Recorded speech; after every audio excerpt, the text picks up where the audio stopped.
Hello friends, polity series में आपका स्वागत है। आज हम हमारे इस वीडियो में आगे के फंडामेंटल राइट्स को देखेंगे, जानते हैं राइट अगेंस्ट एक्सप्लॉयटेशन के बारे में। इसमें 2 आर्टिकल्स आते हैं, अनुच्छेद 23 और अनुच्छेद 24। देखते हैं 23 वाला पहले। Prohibition of traffic in human being and force labour, जबरन मजदूरी और मनुष्यों के व्यापार पर प्रतिबंध लगाना। तो अनुच्छेद 23 कहता है कि फोर्स लेबर और ह्यूमन ट्रैफिकिंग पर प्रतिबंध लगाया जाता है। ठीक है, ये वो सिटीज़न और नॉन सिटीज़न को अवेलेबल हैं और ये स्टेट और प्राइवेट इंडिविजुअल के अगेंस्ट प्रोटेक्शन प्रोवाइड करते हैं। ठीक है, अब ये जो टर्म्स आए हैं इनके बारे में जानते हैं, जैसे कि ट्रैफिक इन ह्यूमन बीइंग, बेगार और force labour. Traffic in human being का मतलब है मैन, विमेन और चिल्ड्रन को खरीदा जाना और बेचा जाना एक सामान की तरह। दूसरा, उनके साथ इमोरल बिहेवियर करना, जैसे कि प्रोस्टिट्यूशन में इंक्लूड करना विमेन को। ठीक है, चिल्ड्रंस को बहुत ज़्यादा बैड एनवायरनमेंट में ग्रो करना। ठीक है, देवदासी सिस्टम और स्लेवरी सिस्टम। बेगार क्या है? बिना रेम्यूनरेशन के कंपलसरी वर्क कराना। और फोर्स लेबर क्या है कि किसी भी पर्सन की विल के अगेंस्ट उससे वर्क कराना। Prohibition of employment of children in factories etcetera, बच्चों की मजदूरी पर प्रतिबंध लगाना। ठीक है, आर्टिकल 24 प्रतिबंध लगाता है 14 साल से कम उम्र के बच्चों पर कि वो फैक्ट्रीज, माइंस और किसी भी हजारस एक्टिविटीज़ में काम ना करें, लेकिन हार्मलेस और इनोसेंस वर्क वो कर सकते हैं। ठीक है, कोई ऐसा काम है जो जिससे उन्हें कोई चोट नहीं आ सकती, तो वो वाला काम कर सकते हैं। अब आगे देखते हैं right to freedom of religion, धार्मिक स्वतंत्रता। ठीक है, तो इसमें 4 आर्टिकल आते हैं, 25, 26, 27, 28। तो बात करते हैं 25 की, freedom of conscience and free profession, practice and propagation of religion. Article 25 कहता है कि हर एक पर्सन को इक्वली राइट है कि वो फ्रीडम ऑफ कंसाइंस और राइट टू फ्रीली प्रोफेस और प्रैक्टिस और प्रोपगेट रिलीजन। वो किसी भी धार्मिक कार्य कर सकता है, किसी भी धर्म को अपना सकता है, उसकी कोई भी रिचुअल्स को प्रैक्टिस कर सकता है। ठीक है, अब फ्रीडम ऑफ कंसाइंस का मतलब क्या है? कोई भी इंसान की इनर सोल किसी भी गॉड के साथ कैसा भी रिलेशन बना सकती है। ठीक है, कैसा भी स्पिरिचुअल रिलेशन बना सकती है। राइट टू प्रोफेस, प्रोफेस का मतलब क्या है? कोई भी पर्सन फ्रीली और ओपनली डिक्लेयर कर सकता है कि उसका रिलीजन ये है। ठीक है, या हिंदू है या ये है, कुछ भी है, कोई सा भी अपना धर्म वो डिक्लेयर कर सकता है। अब थर्ड क्या है? राइट टू प्रैक्टिस, वो किसी भी धर्म की, है ना, किसी भी धर्म की वर्शिप या फिर रिचुअल उनको फॉलो कर सकता है। राइट टू प्रोपोगेट, वो अपने बिलीफ को ट्रांसमिट कर सकता है, किसी और पर्सन को बता सकता है। ठीक है, और इसका मतलब ये नहीं है कि वो किसी पर्सन को अपने रिलीजन में कन्वर्ट कर सके। ठीक है, राइट टू कन्वर्ट नहीं हो सकता। अब आर्टिकल 25 में 2 थिंग्स और हैं। क्या है कि जो सिख पर्सन होते हैं वो कृपान वियर कर सकते हैं। कृपान मतलब वो बहुत सारे लोग चाकू जैसा वियर करते हैं ना, वो।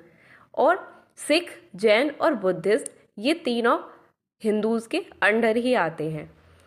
नेक्स्ट क्या है? Freedom of manage religious affair. ठीक है, right to establish and maintain institution for religion and charitable purpose, धार्मिक कार्यों के लिए कोई भी इंस्टीट्यूट इस्टेब्लिश करने की स्वतंत्रता है, राइट है। ठीक है, right to manage its own affair in matter of religion, किसी भी धार्मिक कार्य के मैटर या फिर किसी भी धार्मिक मैटर को खुद से मैनेज करने की स्वतंत्रता है। और right to own and acquire movable immovable property, और प्रॉपर्टी को एक्वायर करने की फ्रीडम है और उस प्रॉपर्टी को एडमिनिस्टर करने की भी फ्रीडम है। आर्टिकल जो 25 है वो हर एक इंडिविजुअल को दिया जा रहा है, ठीक है, कोई भी प्रोफेस कर सकता है, प्रैक्टिस कर सकता है। और जो आर्टिकल 26 है ये हर एक रिलीजियस डिनोमिनेशन को दिया जा रहा है, ठीक है। नेक्स्ट है नेक्स्ट इसमें ही आगे है, it should be collection of individual. देखो कोई भी धर्म है, धर्म की कुछ 3 विशेषताएं बताई हैं इस्टेब्लिश होने की। क्या क्या है, सुप्रीम कोर्ट ने क्या क्या बताई है कि कलेक्शन ऑफ इंडिविजुअल होना चाहिए जो कि बिलीव करे एक डॉक्ट्राइन पर, ठीक है। और दूसरा क्या है, इनकी एक कॉमन ऑर्गेनाइजेशन होना चाहिए। और थर्ड, इनका डिस्टिंक्ट नाम होना चाहिए, ठीक है।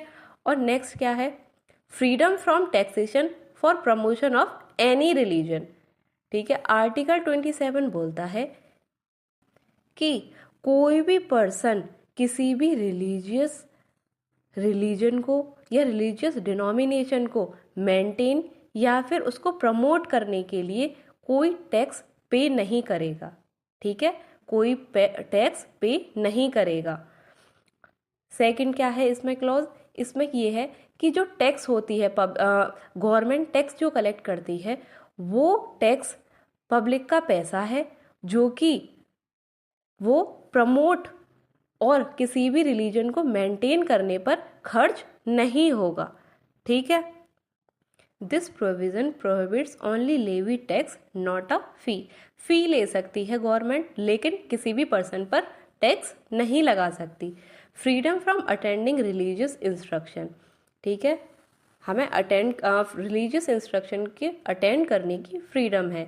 जैसे कि आर्टिकल 28 कहता है कि कोई भी एजुकेशनल इंस्टीट्यूट जो कि स्टेट ने बनाया है, होली मेंटेन कर रहा है स्टेट, उसमें कोई भी रिलीजियस इंस्ट्रक्शन नहीं दिया जा सकता, ठीक है। जैसे कि केंद्रीय विद्यालय हो गए, वो होली मेंटेन करते हैं स्टेट के द्वारा, तो उनमें कोई भी रिलीजियस इंस्ट्रक्शन नहीं दिया जाता है, ठीक है, और ना ही दिया जा सकता है।